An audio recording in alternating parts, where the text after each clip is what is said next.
Wana makasiriko gani na demo wa Facebook?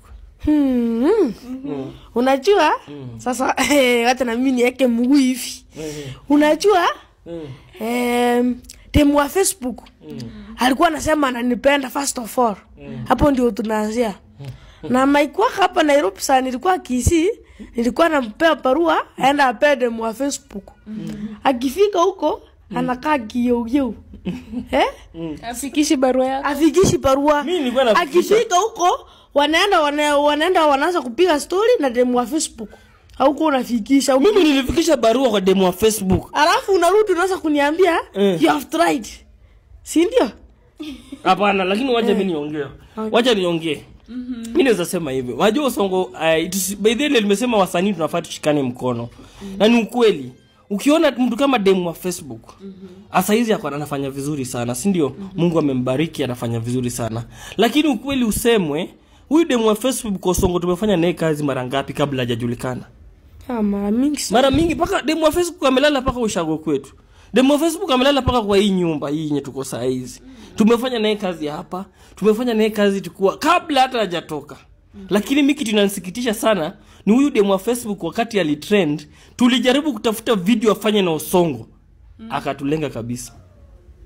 Akatulenga kabisa. Paka ikafika pale demo wa Facebook akataka kushika simu yangu.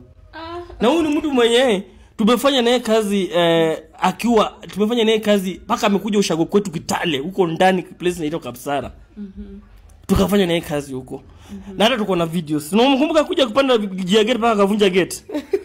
Alivunja gate na kuonesha hiyo video. Osongo kinini. Sasa vile niliona vile alikuja Mungu akambariki akatrend nini.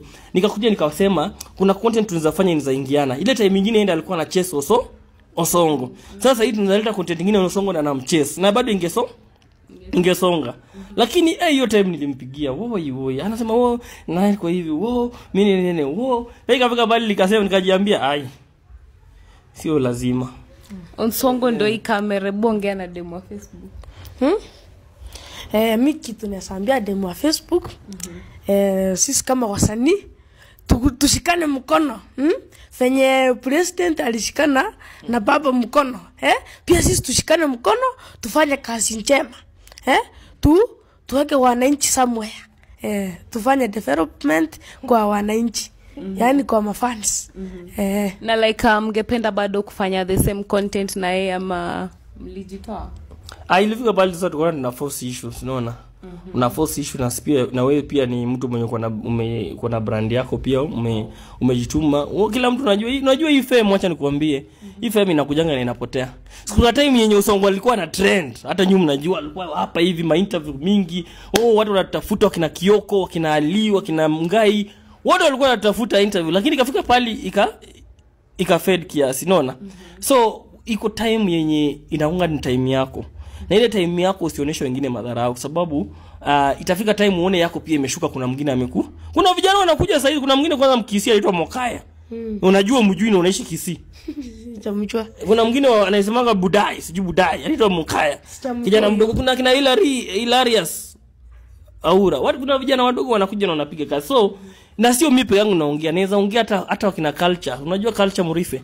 Wakina Culture wako hapo, wakina Murife wanakuja na ni vijana ambao wana trend. Lakini ukiwauliza wakina Culture walikuwa wanafanya kazi na huyu demo wa Facebook. Ikafika pale akawalenga. Akaacha kufanya kazi nao. So in life tunaweza sema ni when you are up there usidharau wale. Mimi nafurahianga Obina sana kwa sababu nafurahia Obina kwa sababu Obina alitushikilia wakati Datumbili. Wakati tulikuwa nobody. Unakumbuka na sisi tuka make sure Osongo tumepelekea Osongo na Osongo ndiye alikuwa the first person kupatia Obina 1 million views. Osongo unaweza uliza Obina. Osongo ndiye alikuwa mtu wa kwanza kupatia Obina 1 million views kwa YouTube. Unaona? Na tunafurahia Obina kwa sababu Obina alitushika mkono wakati tulikuwa chini. Hatukuwa na mimi na the late Ochonjo na Osongo. Wakati tulikuwa chini. So mimi nafurahianga wasanii kama wao wenye hawananga hiyo, wakifika huko juu bado wana support watu wa chini. Ndio maana unaona God anazidi kubless Obina. Lakini mimi siwezi taka, mimi nimefanya content creation na wase wengi. Sichaguingi, nafanya hata na ule mwenye ako hivi, tunafanya tu kazi. So by the end of the day hautapoteza rangi ukifanya kazi na mtu, si ndio? So tunaweza advise demo wa Facebook. Najua kuna mafans wengi watakuja wanipige mawe. Unajua demo wa Facebook anaona mafans hivi. Akona mafans wengi, lakini chenye tunamwambia tu ni akumbuke pia penye alitoka. Tumefanya kazi na yeye nini. Kuna time tulimtafuta, na si sasa hivi tunamtafuta sababu ya hii, lakini kuna time tulifanya naye kazi, na kuna time alikuwa trend ni kuona kuna content zinaingiana yake na Osongo. Unajua mimi nawaga director. Naangalianga sasa nikuona hapa hivi vile iko Osongo akiingiana na udem wa Facebook. Kwanza hivi vitu za udaku anaweza kufanya, kwa tumefanya content nyingine ya udaku sasa itaweza sana, lakini sasa Osongo huyu angeshikana na yeye ingeanza sana, lakini hiyo time alitulenga kabisa. Na niko na message unafikiri naweza kuonyesha, alitulenga kabisa.